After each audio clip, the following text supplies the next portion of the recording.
know if any of you guys have heard about this article in the New York Times. Well, apparently, honeybees are just disappearing all over the country. Tens of millions of them. All right, let's hear some theories about why this might be happening. Nobody? You're not interested in what happened to the bees?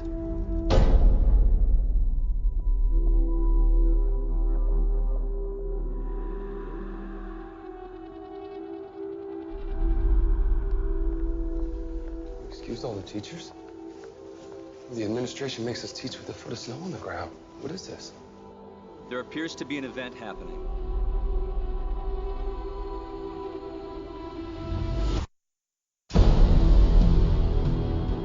Homeland Security and the CDC has reported attacks.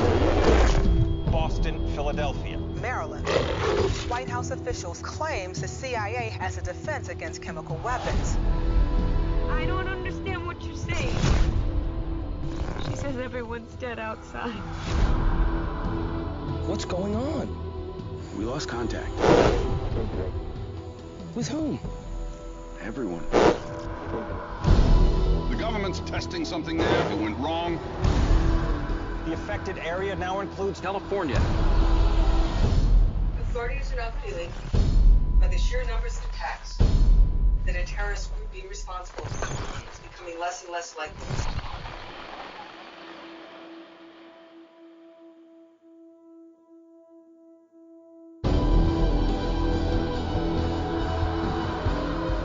Science will come up with some reason to put in the books. But in the end, it'll be just a theory. We will fail to acknowledge that there are forces at work beyond our understanding.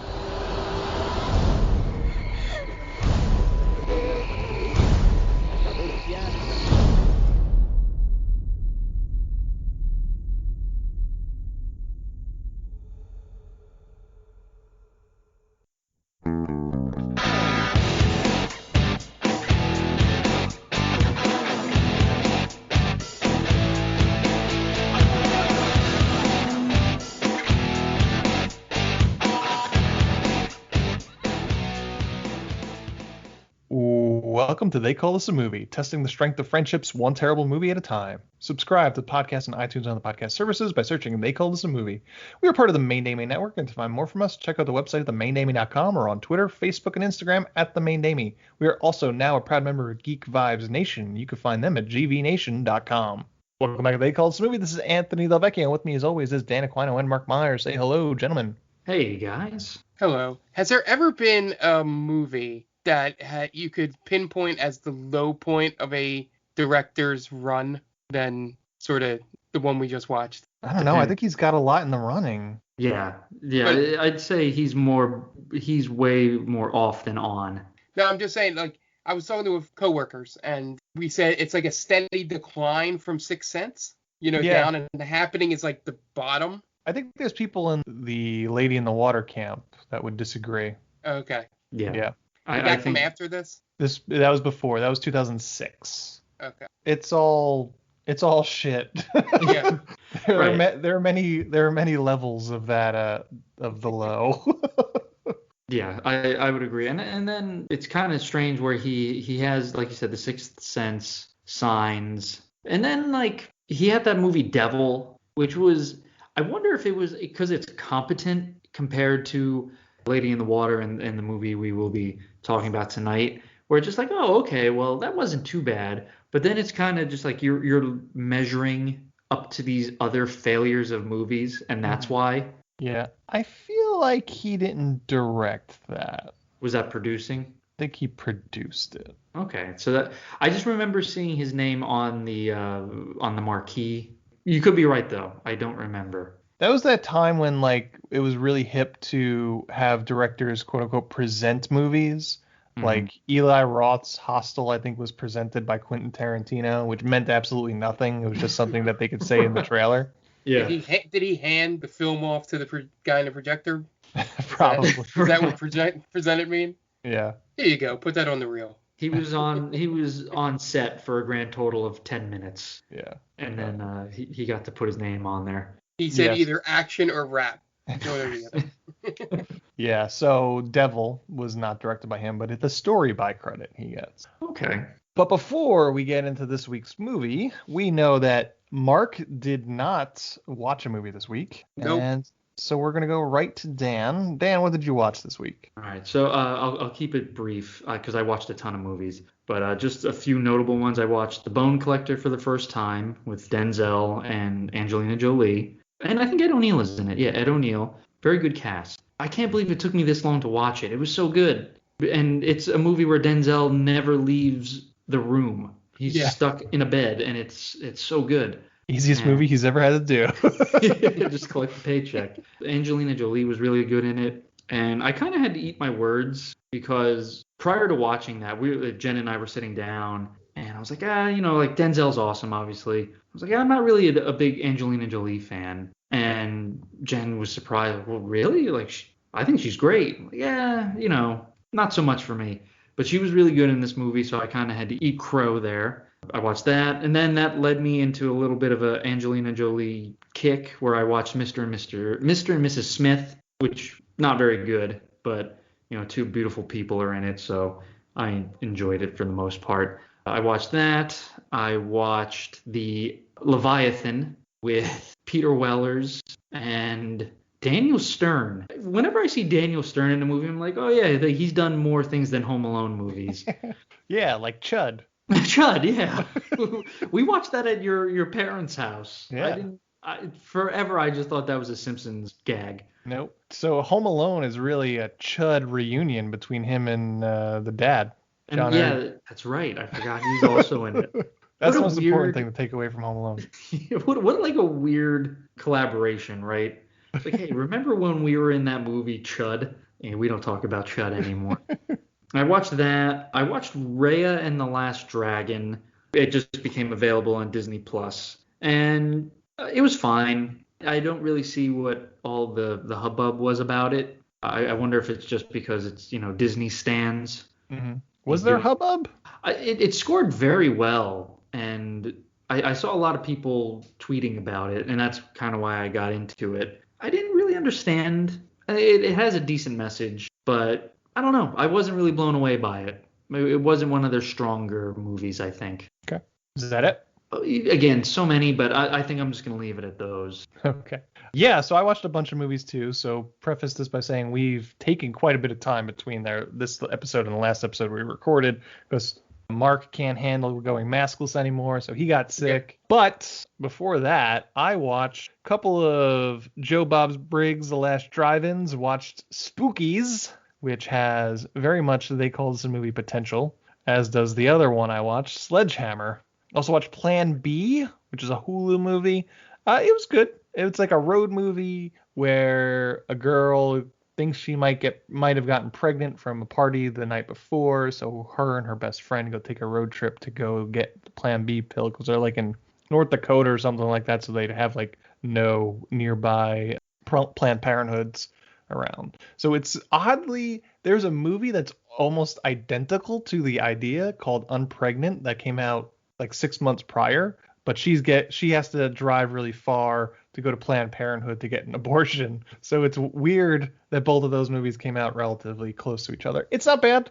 It's kind of got like a, I think similar to Booksmart in terms of that kind of relationship sort of thing. It's very female driven. It's not bad. I wasn't the demographic for it, but it was, I've seen worse. It's like a 6.5, solid 6.5.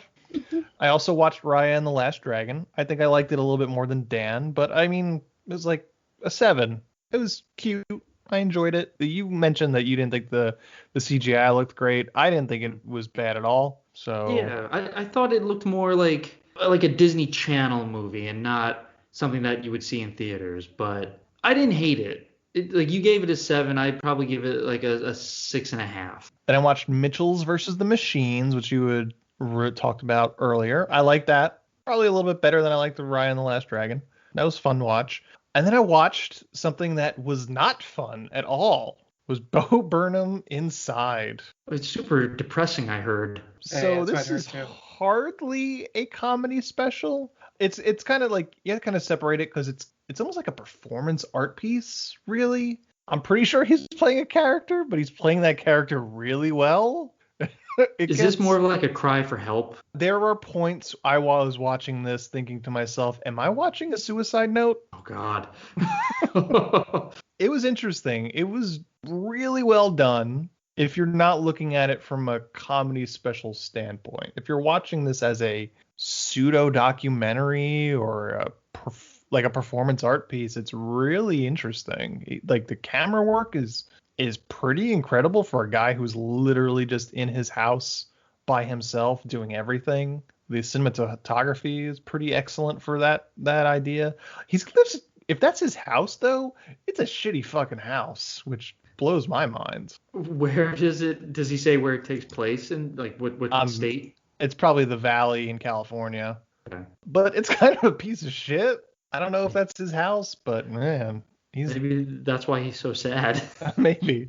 For a guy who has been as popular as he's been for a decade, and he's only 30. I thought he was a lot older because he seemed like he's been around for a long time. I didn't realize that. Yeah, I thought I've heard his name a whole lot. I know he's had a bunch of specials, but I didn't realize he was all that popular.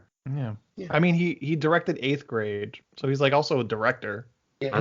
He wrote and directed that. But it was an interesting watch. I'm not really super familiar with his stand-up. I know he does he does songs. Yeah. Songs are really good, but if you're coming at it looking like I'm gonna laugh for an hour and a half, yeah, temper those expectations. If you're going into it thinking it's gonna be a funny comedy special, like any other comedy special, it's not. That's what you're telling us. Right.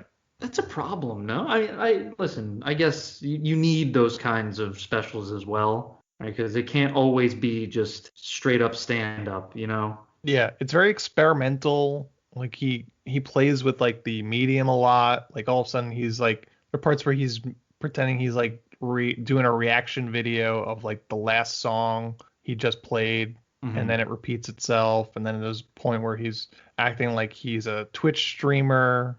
It's hard to describe sometimes, but it's an interesting watch if you're into kind of a experimental experience or something wholly unique. I'll say I would definitely give it a try. If you're a fan of his stuff too, I would say watch it. But I don't really know him much about him. Yeah, that sounds pretty cool though, if not a little depressing. Yeah. You just got to be in the right mind state. Yeah, I mean, I'm sure a lot of it is autobiographical as well as, a hyper version of what he may have gone through in the past year. But, it's very pandemic heavy because that's the reason why he's in all by himself. And it's interesting. He's got a lot of interesting things to say in it. So, and then I watched The Sandlot. I revisited that because I do every summer. I watch The Sandlot and I watch Jaws. I haven't watched Jaws yet, but I watched The Sandlot this week. Yeah, Jaws will be coming up soon for me as well. Yeah, you have 3 weeks till Jaws, right, Ant? July 4th? Yeah. I don't know if you guys have noticed this, but I guess this is like the new Twitter trend where they'll say, go on Letterboxd, look up your favorite movie, and then look up one of its lowest reviews. Yeah. So over dinner, I was looking at like King Kong, Jaws, the 1989 Batman. And oh my God, people who write the reviews clearly don't understand movies or just how like movies age. The whole idea of aging. So for instance, King Kong was just like, you don't need to see this movie. The special effects are crap. It's 1933, man. Like, you should not be allowed to write anything if you leave that kind of review. And the same thing with Jaws. It was like, it's so outdated. What do you mean it's outdated? It's 1970. It's like, of course it's gonna be the shark's not gonna look like like what's a more recent shark movie? 47 Meters Down or something. Yeah. Yeah, it's not going to Meg. look. The Meg, yes. One of my wife's favorite movies. It's not going to look like an actual shark, and I don't know what else to tell you. Yeah, I think it takes a special movie, and I think we do have a perspective of this because we do a podcast where we watch sometimes truly terrible movies. It takes a special movie to get a half a star, and that's what you're looking at. You're looking at reviews for Jaws that are half a star, right? Yes. Yep. And if you're being honest, only so many movies deserve that, and certainly, no matter what you think about Jaws, it is not a half a star movie. Never, in no circumstance. Because I did the same thing for a couple of movies. I did Ghostbusters, which the prevailing argument was that it was misogynistic. That's King Kong. King Kong was racist and misogynist. That's what the prevailing themes were. And then Back to the Future was boring, too much talking, and racist towards Libyans. Who are in the movie for all They of picked the Libyans minutes. of all the things that say racist in that movie? Yeah. The fact that a white man discovered Johnny B. he- Bad for Marvin Barry? Right, that's a good point. There's also a choice word used at that band, too. Oh, that's right. But it wasn't Billy Zane who says it, right? No, it was one of the other goons. Yeah. Listen, you have to hold these movies under a microscope. If you're going to hold them under a microscope and you're really going to judge some of these movies for those kind of tones, movies aren't for you, I think. Like, you don't understand how things progressed and how, like, what movies were. Like, in 1933, when King Kong came out and how they treated the villagers on the island, sure, it wasn't great. Yeah, there was some misogyny in there for sure, but does that mean it's not a classic movie? No. It's the pioneer for monster movies, for special effects. It's just a good all around movie. I think someone had mentioned, like, like how Godzilla was to Japan's nuclear holocaust, like their fear of nuclear weapons. Mm-hmm. King Kong was America's fear of black people. Maybe I'm off. I was like, are they saying that Kong was that? I don't understand 100%. I never took that away. To me, it was always, the underlying, 'twas beauty that killed the beast in that movie, I don't even think that movie's about fear. No, I mean, it's about greed. Yeah.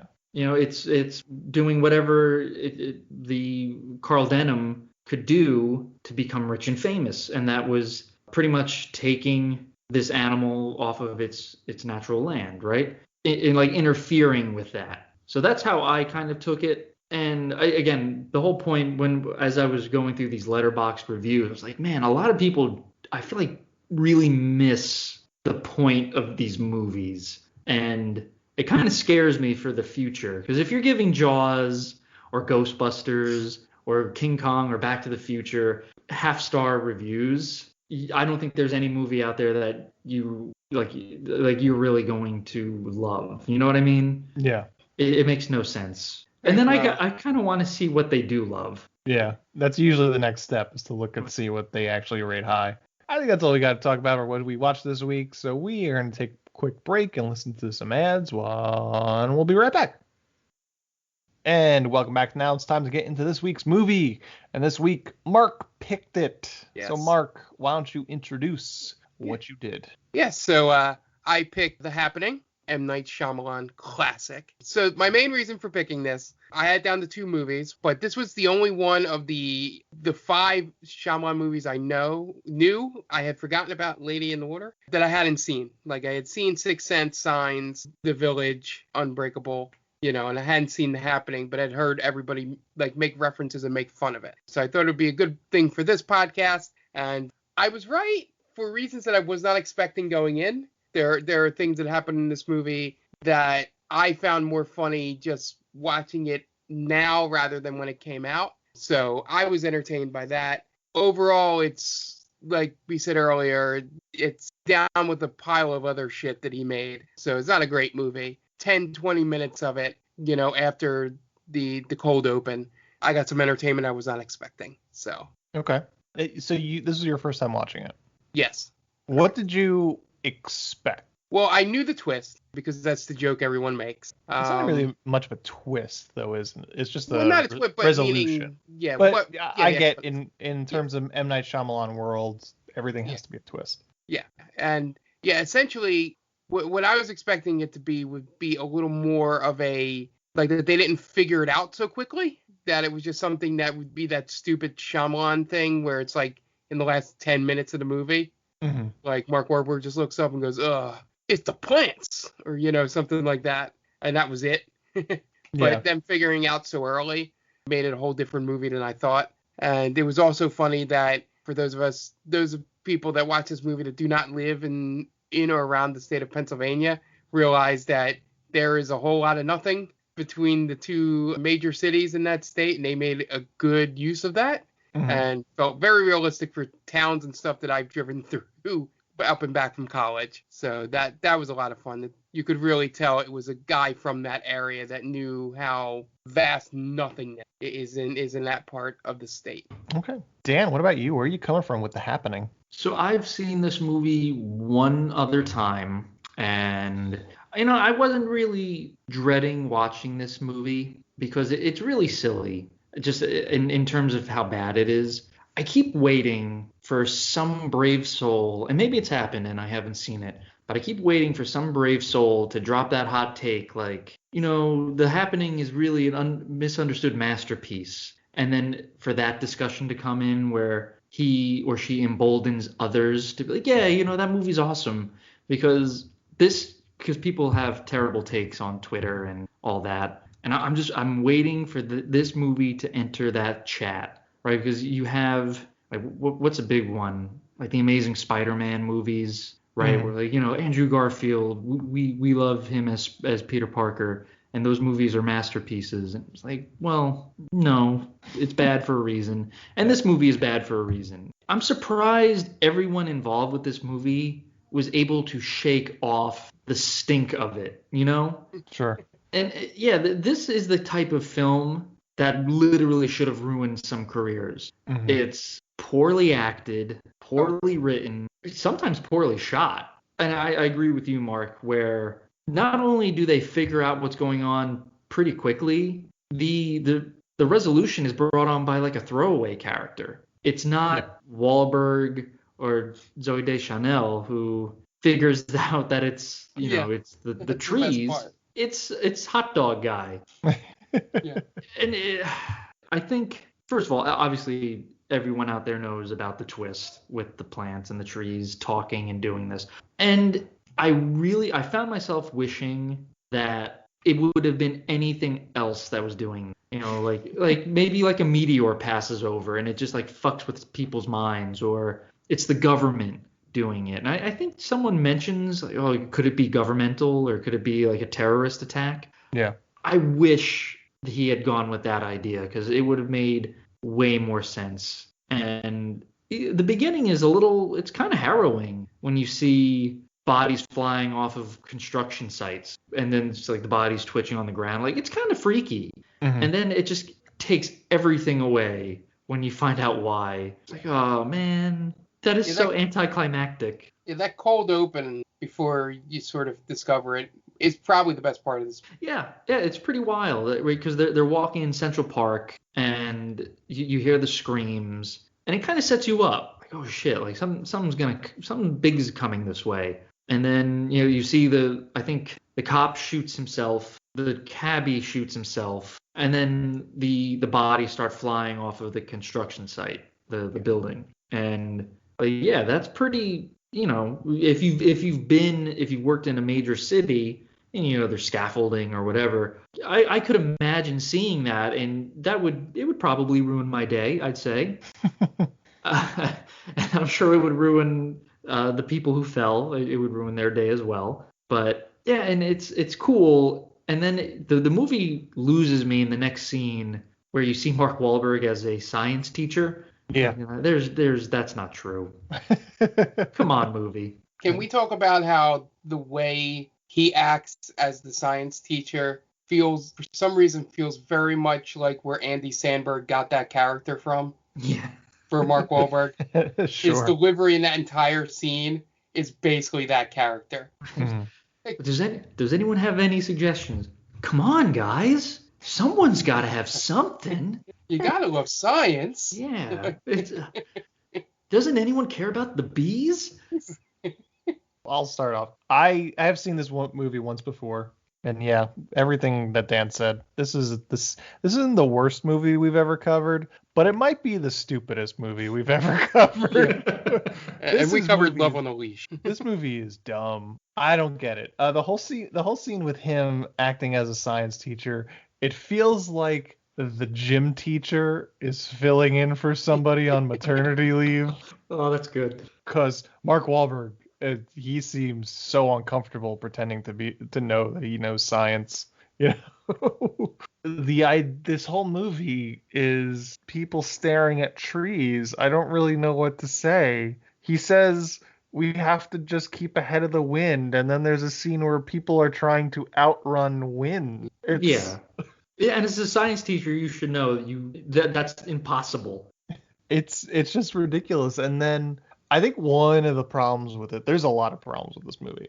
One of the problems is that the movie feels like it's trying to be like a send up of 50s monster movies. And I'm pretty sure that's what M. Night Shyamalan came about after this movie bombed. It's like, oh, well, it's supposed to be like, it's supposed to be like the Thing or the Blob, something like that. Mark Wahlberg did not get that memo. No. He's delivering every line so earnestly. Like, the what? No. When he's in the house, it's just there's the scene where he's doing the scientific method, trying to figure out how to help people that are killing themselves, and they all just wind up killing themselves in the meantime it takes them to figure it out. It's no one told him, hey, this is a wink at the camera type of movie. And maybe no one told M. Night Shyamalan until he watched it after everyone hated it. I was like, oh, I inadvertently made a comedy. I didn't even realize that. I'm going to pretend like that was my plan the whole time.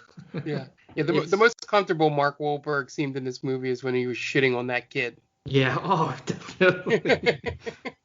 Yeah. I think some people were doing different movies. Because Anthony's right. Wahlberg's taking it too seriously, and Deschanel is, I think she's trying to be more dramatic, because she has that storyline where she cheated on him, which she didn't even cheat on him with. Mm-hmm. That's the whole big thing. Like, she went and had tiramisu with some guy. Yeah. Like, oh, wow. You harlot, you. How dare you? And it's like it's really eating her up. And it's like, this fits nowhere in the movie. I think she's just on codeine the entire time throughout this movie. Yeah. She's sleepwalking. Right. Yeah. She's in a different movie than Mark Wahlberg is in, and then everyone else encompassing this movie is in the movie that I think they're supposed to be in. Sure. And it's all of these people fighting against your main characters, I think, and it's very jarring. You introduce a weird storyline with a crazy woman far too late into this movie. Mm-hmm. Right? It's in the last act of the movie, essentially. Yeah. Where you get the crazy shut-in. You get you kill 2 kids, and there's really yeah. He kills 2 kids off, and it's immediately forgotten. Right? Yep. You would think that watching 2 children blown away would be a cause for some type of emotional scene afterwards. Yeah. Nope. It's just, on to the next house. One of those kids getting his head blown off like JFK. Right. And you see the hole in his head, essentially. It's not like right on, but you see a giant red spot. Yeah. And like, holy shit. Like that's you don't see that very often. Even in horror movies, you don't see kids get killed that often. Yeah.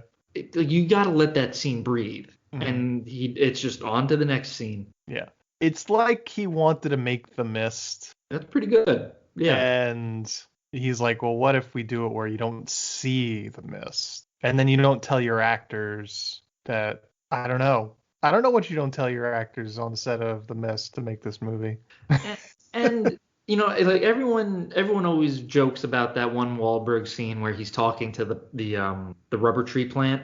Yeah. Or the rubber plant or the plastic plant. And to me, like, yeah, that's awful. I'm not going to say it's not. But I don't even think that's his worst bit of acting in this movie. No. Because like one of you mentioned, I think it was you, Ant, where he's talking to the crazy lady And she's like, "You're gonna rob me and kill me, I know." And what? No. That right there. He delivers it like he was totally planning to do it. Like he just that got was caught. exactly my plan. Right. Like he's got the knife raised over his head, and she turns around quickly, and he's just hiding it behind his back. Like, whoops. That No. scene's terrible. The scene where they're trying to convince the people to let them in the house is terrible. Oh, he starts singing. What is he singing? "Oh, Blackwater, keep on rolling," and he sings totally off key. Like that's so odd. That Well, he's doesn't more of a help me. rapper anyway. That's true. That's a good point. But if there's a catastrophe going on outside and a man starts to sing that song, that gives me even more of a reason to not let you in. Yeah. I don't know what to tell you. Just do anything but start singing. One thing I wanted to bring up, because we were talking about movies that I don't even remember if it was on the podcast. It might have been off after. We were talking about movies that are being called misogynist, like Ghostbusters or something like that. This movie spends the better part of the first half hour of it before you meet the female lead, making sure you dislike her. And I don't understand why. Before Zooey Deschanel is on screen, we get a whole scene of John Leguizamo telling Mark Wahlberg that he knew from the day he married her that she was not going to be the right fit for him. Yeah, that's true. He just shits all over Zoe. And he's such an asshole to her when they meet up. Right, and again, it's for such. First time watching this, you might think, like, wow, you know, she must be like an ice queen or something. And again, the reason they give you is because she went with a coworker to get dessert. Yeah. Okay, I get it. Maybe she thought about doing it, but that's such a harmless act. Yeah.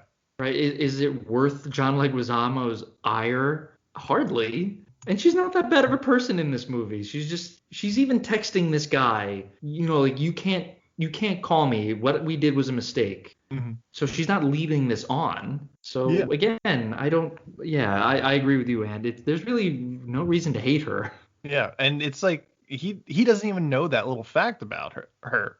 That's true. He just doesn't like her, and he makes it known. And as the audience, we're led to believe that there's no reason not to think he's telling us the truth, or, you know, we're assuming he's a good judge of character in this, and that we should dislike Zooey Deschanel in this movie before we've even met her. And then when we meet her, she's getting phone calls from another guy. Right, and again, I think when you see that, you're like, oh man, she's cheating on Mark Wahlberg. I get it. And then when you find out why, it doesn't equal out. Yeah. You know, again, if she's having an affair, sure, I get it. She's not a good person. But yeah, man, it's you gotta give me more of a reason to not like a person. Yeah. Because for the rest of the movie, there has been no reason to not like her. I don't know why we're supposed to get off on such a bad foot with our female lead, but this movie makes sure we do. She doesn't argue with him, right? She doesn't give him a hard time about anything. No. She's very agreeable. Yeah. They just make a mention that she doesn't want to have kids until he learns how to grow up. Which is probably true. Yeah. It's Mark Wahlberg we're talking about here. Right. And it's just guys in general. I don't want to, you know, I don't want to be that person. But a lot of guys are immature, and that's definitely a thing where we need to grow up a little bit before we get serious about things. Yeah, and if there's something worse than Boston Mark Wahlberg, it's Philly Mark Wahlberg. So yeah, you know he's got to be a piece of shit. Well, Boston Mark Wahlberg almost killed a man. So, but I mean, Philly Mark Wahlberg probably threw batteries at Santa Claus. Probably. Or murdered Hitchbot. Either way you want to. Oh, he definitely did something to a Hitchbot. He saw a Hitchbot on the road needing assistance, and he just kind of maybe threw something at it and walked away. Beat it like a Vietnamese immigrant. Yeah. Mark Wahlberg, for all intents and purposes, not a great guy. No. I don't think we're really breaking news here. Yeah. So, The Happening from 2008 was directed by M. Night Shyamalan, who you know from Sixth Sense, Signs, Unbreakable, Lady in the Water, The Village, all those movies that have up and down, basically.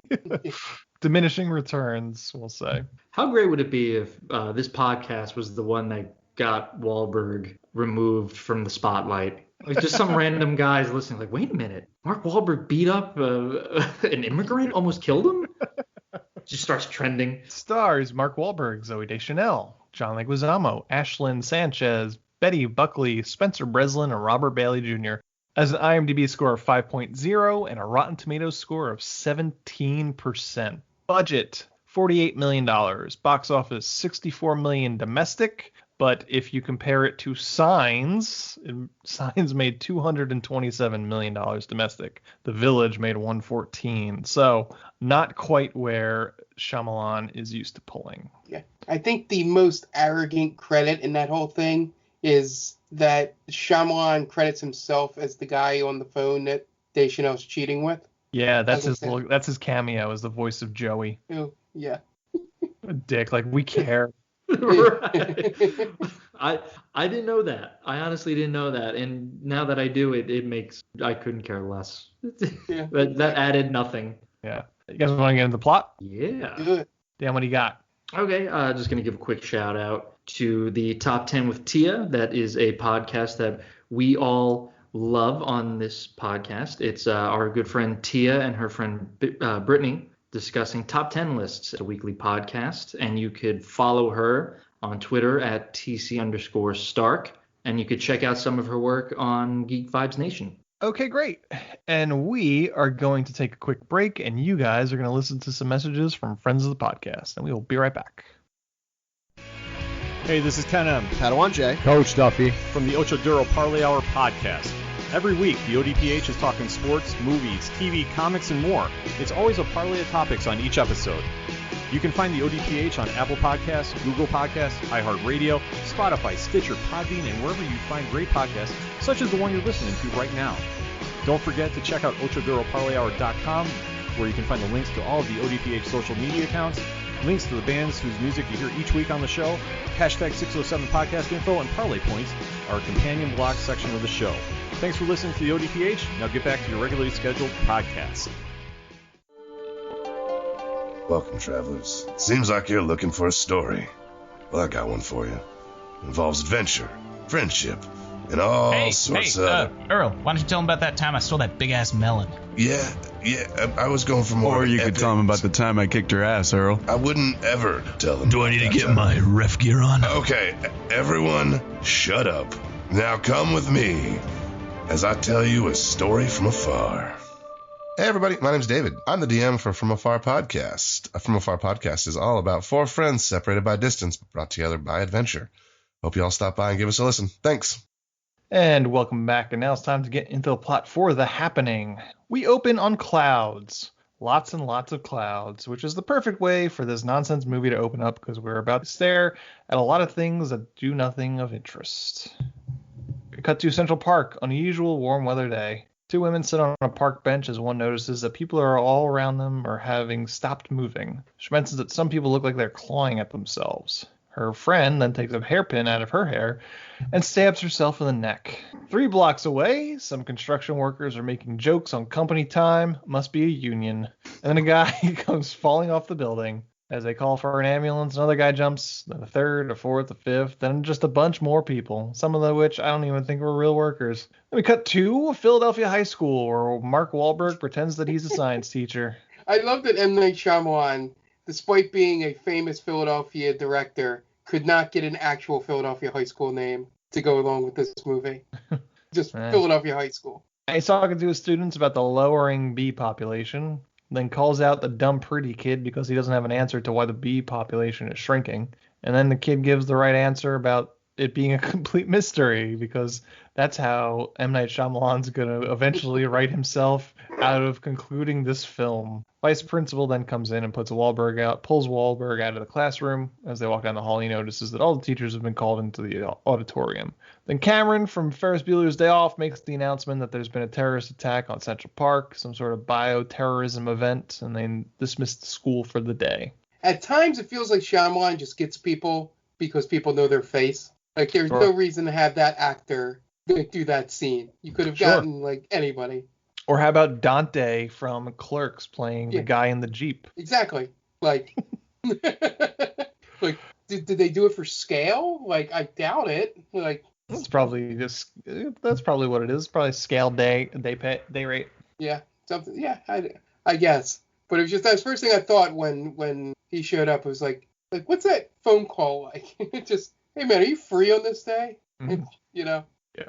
Wahlberg, who's playing Elliot, dismisses his class, and then Julian, played by John Leguizamo, comes in and says that his mom is telling him to get out of the city and come stay with her in central Pennsylvania. He invites Elliot and his wife Alma to come with them.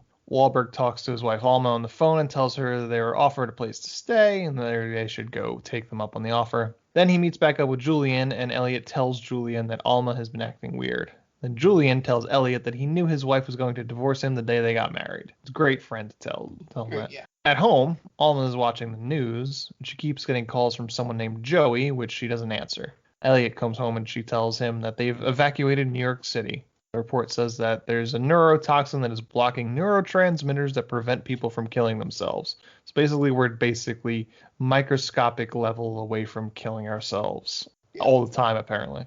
How did they figure that out so quickly? Autopsies, but that's pretty quick. Usually with, tox screens take 6 weeks, according to CSI Miami.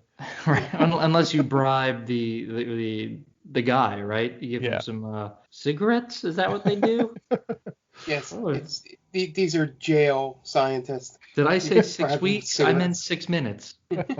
At 30th Street Station, Elliot and Alma meet up with Julian and his daughter. Julian says that his wife is going to meet them there because she was out doing something. Julian barely puts on a face other than disdain for Alma, which makes Alma upset, and she goes ahead and sits on the train by herself. They all eventually get on the train. Rittenhouse Park, the wind picks up and everyone stops moving. Then a cop shoots himself in the head. Then a chain of people pick up the same gun and shoot themselves in the head as well. On the train, Alma calls this guy Joey to tell him to stop calling her. He tells her that the attack just hit Philly. And soon the news starts to move down the train as other people get that same news. Julian tries to get a hold of his wife, but he can't hear her over the crowded train, so she texts him to tell him that she's got on a bus to Princeton. She's going in the wrong direction, as far as I know. Another passenger, unless they live outside of Philadelphia, further east. I think we'll get to it. I don't know if it's in your notes, but I think John Leguizamo has my signature favorite throwaway lines as though why she was going to Princeton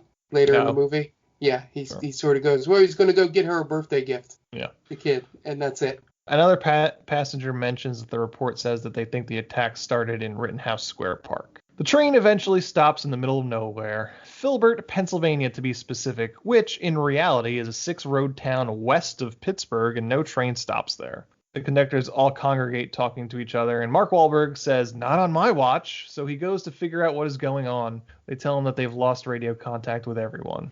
They go into a diner to wait for more information. Julian has to go get some milk for some reason and leaves his daughter with Elliot, who talks to her about mood rings and how different energy gives off different colors. And the woman next to Elliot taps him on the shoulder to show him a video on her brand new original iPhone. And it's from the Philly Zoo, where a worker goes into the lion enclosure and just lets tigers tear him to pieces, which is possibly the silliest moment in this movie, because the CG does not hold up. And that's saying something in this movie. Yeah. And Julian watches that same video on some guy's Zune or something, because it's 2008. Everybody. Shyamalan trying to make sure he gets at least one of the winners in that race. Bet. Yeah. Later, they wheel out a TV for a news report that says that it might not be a terrorist attack. Smaller and smaller cities are being attacked now. Everyone decides that the longer they stay in town, the more likely they all are to die. So everyone piles out of the diner and drives off, leaving Elliot and everybody else without a ride. But a family in a station wagon pulls up and offers Elliot and Alma a ride. Julian tells Elliot that he hasn't been able to get a hold of his wife for a few hours, so he found someone that was headed towards Jersey and offered him a ride to Princeton to find her. He leaves his daughter in the hands of Alma and Elliot and says some real cryptic shit to Alma before he leaves. And then the station wagon couple take Elliot and Alma to their home so they could pick up some supplies before they head out. He tells Alma, like, if you take my kid's hand, you better mean it or something like that. Yeah. Don't take my kid's hand unless you mean it. Oh, yeah. So, like, that's code for I'm not coming back. Yeah. but he was also like, still the disdain on his face. Right. I'm surprised he actually let her anywhere near his Don't daughter. touch my fucking kid. Right. You harlot. That's the word of the day. That needs to be used more often, I think. So. For just everybody. Hussy. Hussy's a good one too. Yeah, that's something that's kind of lost. It's been lost in the lexicon of sayings, I guess. But I get what he was trying to portray there. Like, I'm entrusting you, but it's like, I thought he hated her. And it doesn't come off that way at all to me. It comes off like he hates her. And he'd rather give his daughter to everybody else on the planet, but he's stuck doing this with her. So she better mean it. That's how it came off to me. Yeah, you might be right. Yeah, the way that I saw it was basically he was trusting her even though he didn't like her. But it didn't make sense because he doesn't like her. So why would he even allow it? In my opinion, I don't know. It makes no sense to me. I'm glad he dies, to be honest with you. Yeah, he dies pretty quickly too. It's pretty great. Yeah. And he dies in like a really shitty way, you know? Yeah. It was all before he could confess his love for Mark Wahlberg's character. That's what it comes off like. It's a very, there's homosexual undertones there. Yeah, I definitely would have liked to have seen John Leguizamo die in a little bit more of a creative way, right? Because the way he kills himself is very serious. Obviously, he slits his wrist, but you have guys laying in front of lawnmowers, just getting shredded, walking into a tiger cage. That's pretty awesome. And he just he sits in the middle of the road and cuts himself. Yeah. Come on, dude, be better. Be better. So the station wagon couple take Elliot and Alma to their home so they pick up some supplies before they head out. They have a greenhouse which they walk through. The guy that owns the house says he thinks it's the plants because plants are able to release toxins. Meanwhile, Julian is driving with Dante from Clerks as they drive through the suburbs and past a bunch of landscapers that have hung themselves in the trees. That's who that was, Dante. I remembered. I don't think you ever actually see his face in full. You see it just in glimpses, but it's him. Yeah, Brian O'Halloran. Yeah. How does he not say I was supposed to be off today? Or I'm not even supposed to be here. I'm not even supposed to be here today. He is going into Jersey though. That makes sense. True. He was going into work. Yeah. Someone's got to open the quick stop. One of the passengers freaks out at the sight of the guys hanging from trees, so Julian tries to calm her down by taking her mind off it and busy her with math problems. Julian then notices that there's a hole in the canvas roof of the Jeep they're driving in, so it's not airtight. And rather than do anything about it, Julian just stares at it. And then sure enough, Dante drives right into a tree. He stares at it forever. Yep. He definitely had enough time to try to at least cover it. But it's already, he's like basically, we're fucked, so might as well not even try here. In this day and age, post-pandemic, wearing masks, there is not an attempt in this movie to ever cover your mouth so you don't breathe in the toxins, except for those two old ladies in the montage that have gas masks. That's right. Yeah, they're the only ones shown wearing some type of facial covering. Yeah, which, why didn't you think about that, science teacher? Well, you didn't want to be seen as a soy boy, I guess. Right. Yeah, can't tell me what to do. Right. Listen, there's a deadly thing going on, but my freedoms, so suck it. So, sure enough, Dante drives right into a tree. Then Julian gets out of the crashed car, sits in the middle of the road, and then slits his wrists with broken glass. Elliot and Alma are back with the station wagon couple and Julian's daughter in the car. They come across a country road with a whole bunch of bodies strewn about the road, so they change direction to get away from it. At a fork in the road, they come across a private from the army base, saying the army base got hit. Then a couple more cars come from other directions. All of them have similar stories coming from all directions, so they all decide that the safest place is right where they are. As they try and figure out what to do, a woman gets on the phone with her daughter in Princeton. The daughter says that everyone is dead, and then the daughter kills herself with her last words being calculus, which is unfortunate. The last thing you're thinking of. My homework. Yep. Elliot goes off to be alone and cries. Julian's daughter goes to comfort him, and they cry together. And then Alma just cries from a distance. Later, the station wagon guy talks to Alma about what he believes. He says the plants have an incredible ability to evolve and attack predators by releasing toxins that attract predators of their predators. So it's entirely possible that it is plants. Elliot goes to talk to the military guy, and they figure out that smaller and smaller populations are being affected. So the plan is to find a remote location to keep their numbers down and ride it out. A realtor from the local area points them in the direction of a town called Arendelle, which is also the name of the kingdom in Frozen, by the way. Which Jen wouldn't made be sure to say that. Yeah. it wouldn't be on the larger maps, and to split into smaller groups to keep the numbers down. So the big group is split into two smaller ones, and they go off to walk it. During this walk, Alma confesses that she had dessert with a guy named Joey, but that was it. And that's it. That's the whole dramatic thing about Alma. Eventually, the one group led by the private stops because the wind picks up, and he shoots himself in the head. On the other side of the hill, Elliot and Alma's group hear gunshots and realize that the other group is killing themselves. So everyone yells at Elliot to do something. But he needs time to do calculations, which consists of Mark Wahlberg just reciting the scientific method. And as everybody gets tired of waiting for him and decide to go try and help everybody else, Elliot decides that it's the plants, and the plants are targeting smaller and smaller groups. He then says, we have to stay ahead of the wind. So we get a scene of people trying to outrun wind. And if you think it's as dramatic as it sounds, it most certainly is. If think about it, if you're in that group and one of the guys says we have to outrun the wind, what stops you from just saying fuck you, dude? We can't do that. It's like, that's physically impossible, man. Right. Like, yeah. Why doesn't I mean, granted, he's with 2 kids, so that might be why. Probably. Like, oh, okay, mister, you got it. But yeah, if rational people would just be like, so we're dead then? Is that what you're telling me? Because we're not doing that. Elliot, Alma, and Jess wind up with a couple of kids in tow, including Spencer Breslin. They make it to a model home and look for supplies and devise a plan to make it to Arendelle. And Elliot talks to a plastic plant. As they leave the model home, they see other groups of people coming into the neighborhood. But there's too many of these people, and they are affected by the toxin, including one guy that turns on a lawnmower and then lays down in front of it. The group of 5 set out on foot. They eventually come across a farm with portable radio sitting on a fence. Try to get a radio announcement, but it cuts off before it finishes. They eventually make it to the farmhouse that looks abandoned. Spencer Breslin says he could break down the door. Before he does, they realize that there are people inside. They try and convince the people inside that they mean them no harm. Meanwhile, Spencer Breslin keeps trying to break down the door.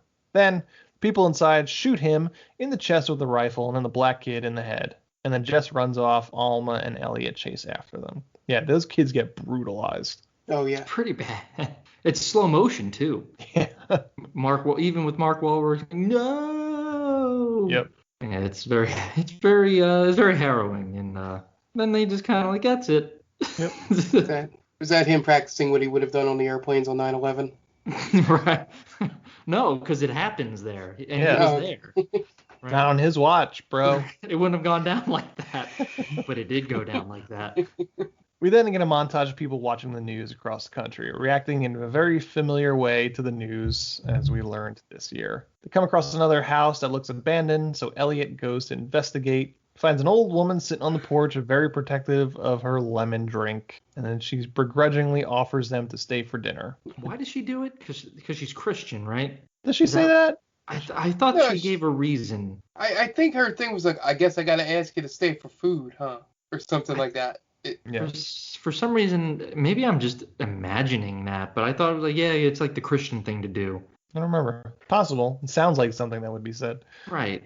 I don't remember. At dinner, the old woman mentions that there is a spring house in the back of the property, which they used to hide runaway slaves back in the 1800s. It has a tube to speak through the wall that goes underground. It's like 50 feet away, but it sounds like you're right next to somebody. And then the old woman's mood changes and seems inconvenienced by their presence. She wants to know nothing about what's going on in the world, but she lets them stay the night.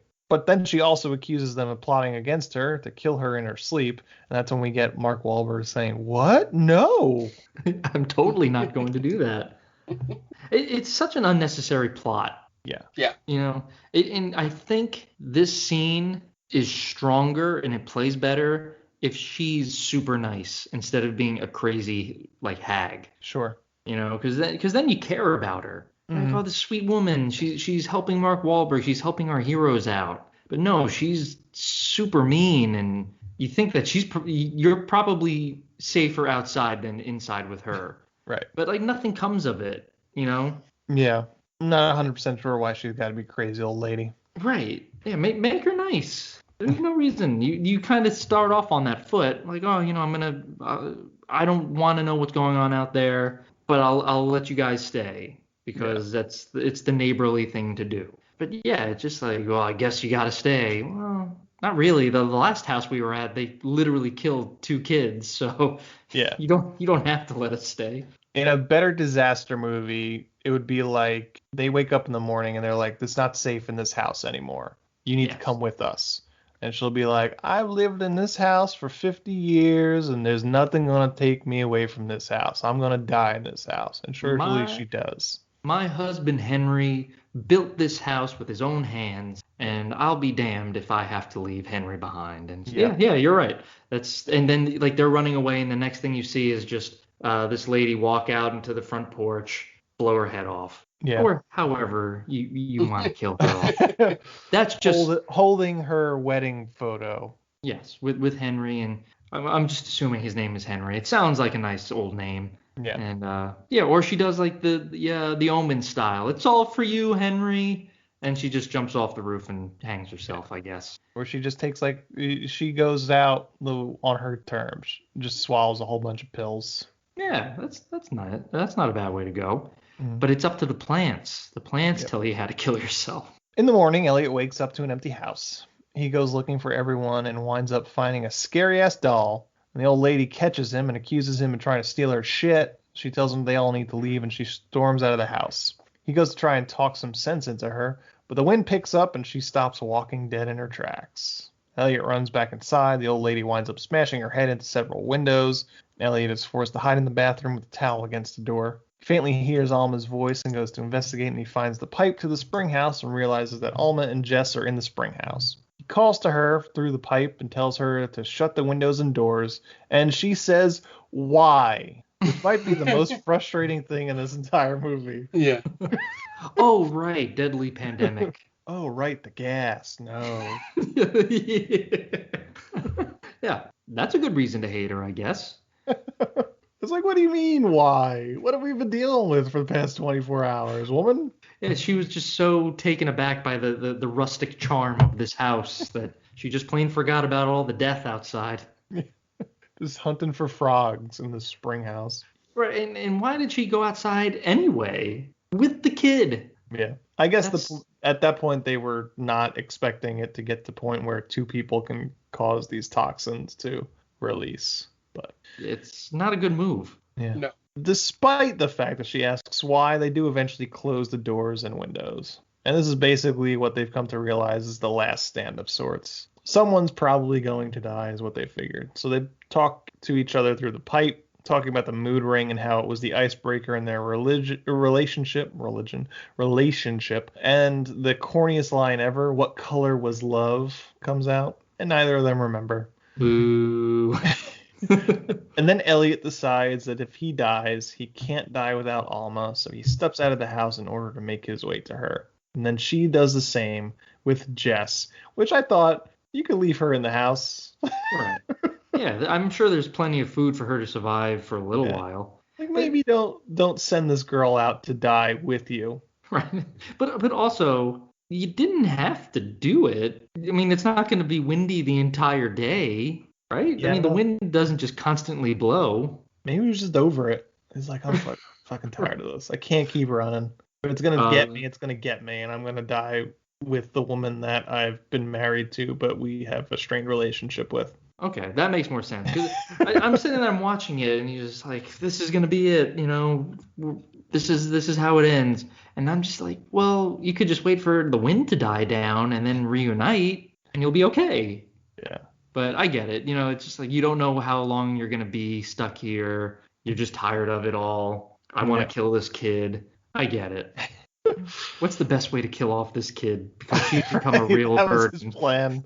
He's like, oh man, I'm really not ready for a kid, let alone a 6-year-old. What better way than to just get rid of some baggage? It's like, hey, listen, there's a deadly pandemic going around. Whoops, there goes the kid. Not my fault. It's the plants. The plants killed the kid, not me. Wink. The wind picks up. I'm sorry. The wind picks up and they meet each other in the field, but nothing happened. They both go into the house and they wait it out. And then as we fade out, we get an ADR line of just Mark Wahlberg saying, "I guess it was over before we got there, before we walked outside." Just M. Night Shyamalan just wiping his hands of it, explaining it away. And that's the end of that chapter. Yep. And then we cut to 3 months later. Jess is starting school back up, and she has been adopted by Alma and Elliot. On the news, experts are trying to explain the event, basically coming to the conclusion that the dumb kid said in the beginning of the movie that it can't be explained. Thanks, M. Night. But they say it's because we're the disease. That's the point of this whole movie. We're the real Walking Dead. Thanos was right, essentially. Yeah. And then Alma takes a pregnancy test, and she's pregnant. And she waits for Elliot walking down the street, her wearing a pair of cargo flood pants, and Elliot wearing a pair of jeans 2 sizes too long. The mid-2000s, baby. And then, in the greatest waste of money, M. Night Shyamalan flew the entire production out to Paris to film the scene, what is essentially the same scene as the Central Park scene from the beginning, as the happening occurs there now too. And then we fade out. And that's the end of the happening. Kind of a piece of shit. Yeah. Like you said, it's dumb. It's pretty stupid. It's pretty fucking stupid. It was definitely one of those movies where M. Night thought it was much more profound than it actually was. Absolutely. Yeah. I kind of feel the same way I felt about Iron Sky, where there's this message at the end of this movie that this movie does not earn. Mm-hmm. This whole we're the disease. And it's like, well, what's your point? Right. What's the resolution that you've decided? Why are we first of all, why are we the disease? Because there's nothing about this movie that's like, oh, see, this is how bad people treat each other. You know? It's true. Yeah. Yeah. I mean, the opening shot is people, just enjoying a sunny day together. No one's cutting down the trees. Yeah, it's not like those 2 girls are shooting black tar heroin on that park bench, and then it's like, oh, well, yeah, we are the disease. And he has the golden opportunity in the opening shot of the movie, because he shows clear blue skies, baby. Why not show us a power plant just belching toxic fumes into the air? You know what I'm saying? Like a factory. Like the river is choked with plastic. We get it then. Like, yeah, we suck. That makes more sense. But yeah, just saying we're the disease and even at the end, they really don't come to the conclusion of that. Right. Just be like, hey, we don't know. Could be anything. Yeah. It kind of reminds me of the end of, have you ever seen Burn After Reading? I was just watching that. That was one of the movies I watched. Where J.K. Simmons is just being debriefed of all the events that have happened. He's like, well, we learned not to do it again. Right. What we did, I have no idea, but we know not to do it again. Yeah, because it was such a series of just strange happenstance. Yeah. And that's literally all you can take from that movie is just like, well, this will never, the chances of this happening again are just so slim that we just know, okay, well, we just won't let this happen. Here, it's something happens. We don't know why. That's it. Yep. Just give us more. Show, don't tell, Yeah. This movie lacks a thesis statement. Yes. That's basically what's wrong with it. Especially coming from the main character who is a science teacher. Yeah. Yeah. What a dumb movie. Yeah.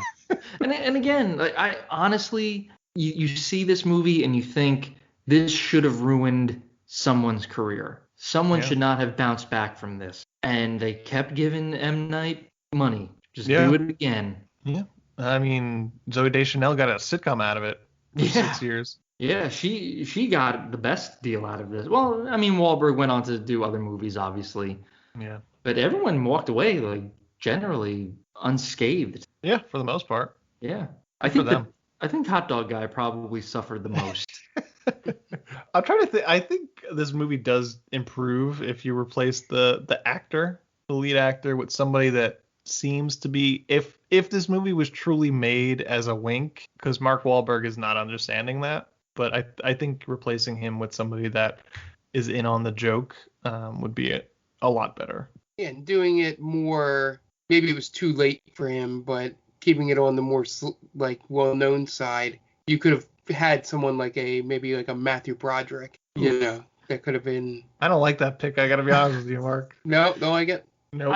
I was thinking he's too old for yeah, it. At that point. No, not Matthew Broderick, but someone who would be good at being in on the joke, I thought. But again, he was too old for this. Like someone like Michael Keaton, I would have liked to have seen. But again, he's too old. You can't have him be with Zooey Deschanel. I don't know, maybe like a John C. Reilly. We can't also, Mark, we can't upgrade from a guy that almost killed a Vietnamese immigrant to a guy that actually did kill people. someone. Yeah, that's true. But it wasn't an immigrant, I guess, right? It was. I mean, it was somebody in a different country, so it was a person from their homeland. He did kill them on their soil, so I guess that's a little bit better. Yeah. Fuck you, Matthew Broderick. That's what we're saying. Yeah. I remember, just as a quick little side note, I remember, when I was younger, having seen Matthew Broderick in some movies, like, I don't mind Matthew Broderick. And then I heard what he did, and just immediately, I don't like this man at all. And I still stand by that today. So I second Anthony's take on fuck Matthew Broderick. I got nothing else to say about this movie. Anybody else? What a great way to end the podcast. Fuck you, Matthew Broderick. That's what I took away from this movie. We're nothing if not consistent. That's true. Do I have anything else to say about this? It's not unwatchable. Yes. I was going to say I recommend you watch it at least once. Yeah. And just for fun. That's it. Like I didn't hate myself while watching this. It moves pretty quick. It's only 90 minutes, which is awesome. Yeah. Yes. It's mercifully short. It doesn't wear its welcome. It's watchable. It's entirely watchable, I'll say. And it doesn't do what Lady in the Water does, where Shyamalan tries to introduce this whole lore, and it falls so flat. It's so uninteresting. At least this, it gives you it moves from point A to point B pretty straightforward. It doesn't really throw too many weird twists and turns at you. It's very simple. Yeah. Very simple story, almost to its own fault. Again, if they had done anything other than the plants, I think it works. Yeah. Government, aliens, extraterrestrial, just like a natural, like some weird phenomena, not the fucking. Shyamalan has some weird fetish for just like the natural world being the problem, right? Because in Signs, it's water. That's what the aliens are weak to. Like, what the fuck are you talking about, dude? Yeah. That's so dumb. It's like at the end of the day, we're looking at landscape shots of trees just blowing in the wind. Right, and it's not, as Mark said, it's not profound in any sort of way. Yeah. It read like somebody had read one article on Wikipedia about plant toxins and then decided to write an entire movie about it. Yeah, Shyamalan, like, they could do that? Holy shit. Sure. It's like if they shot the whole movie and they made the cut and then they ran out of money when they were supposed to CGI what the actual monster was supposed to be, and it was like, shit, well, it's the trees that. Bird Box has entered the chat. Yeah. We don't know what it is. Close your eyes. It is a pretty genius way of making a movie pretty cheap. Although this movie did, what was it, like $40-something million? Come on now. $48 million. It's a lot of money. It is a lot. Most of that was Mark Wahlberg's salary. He probably got like 20 of it. The scene of the guy getting torn apart by lions was another 10. Yeah. And then that trip to Paris was probably like $8 million. Although it was probably shot with second unit, to be honest. Everybody else was paid scale. Right. Yeah, that's why Alan Ruck is in it for 10 seconds. Yeah, it's a very weird allocation of money. All right, you guys want to plug your shit so we can get out of here? Yeah, let's do that for sure. At Diaquino, 122 is my Twitter handle. You follow us on, I totally skipped that. Also, Stranger Damies. We haven't played in a while, so I'm a little rusty. But we stream on Twitch every other Friday. Check the Twitter at Stranger Damies, and we'll let you know when we're playing and when the episodes come out, and that's it. Yeah. So the as Dan said, the episodes usually come out every other Wednesday. But just keep an eye out for the live sessions because they sometimes float around. They're supposed to be every other Friday, but it's the summer and things happen, so we might be able to juggle those around. So just stick to the Twitter. We also stream video games on the twitch.tv/GameVaultPod 5 nights a week. We do Apex Legends on Wednesdays. Doing a playthrough of Paper Mario on Thursdays. Saturday might turn into my just playing Mass Effect in Saturday afternoons or some large chunk of time on a Saturday. Sunday is Dan of the Wild, Dan playing through Breath of the Wild. Monday is our retro stream where Tom either plays a retro game from our retro roulette pick or he plays through an old RPG. We're currently playing through Suikoden on the PlayStation 1, and then we have our podcast that airs every other Monday, the Game Vault Podcast. You can find it wherever you download your shows. And we're on Instagram and Twitter and all socials at Game Vault Pod. So be sure to check that out. All right, great. And we are They Call This a Movie. You can find us at Spreaker, just by searching They Call This a Movie. We are part of the maindaming.com. That is our main website. And it's also where you find us on socials. So that's Facebook, Instagram, Twitter. Just look for the Main Damie and we'll pop right up. We are available on all podcast streaming apps, iTunes, Stitcher, Spotify, wherever you get your podcasts, you can find us there. We're also a proud member of Geek Vibes Nation. You can find that at gbnation.com and on all socials and all podcast streaming apps. Just search Geek Vibes Nation and they will pop right up. Bunch of great shows, us and a bunch of other great ones. If you're into geek stuff, surely a show for you. You can find us on TikTok. They Call This a Movie has its own TikTok. You can find that just by searching They Call This a Movie. And if you have a question, comment, you want to suggest a movie to us, the maindamie@gmail.com is there for you. You can also hit us up on Twitter for any suggestions as well. That's going to wrap it up. The movie was The Happening, directed by M. Night Shyamalan. So, for Dan Aquino, Mark Myers, this is Anthony Delvecchio saying, M. Night Shyamalan, well, you certainly made a movie, didn't you?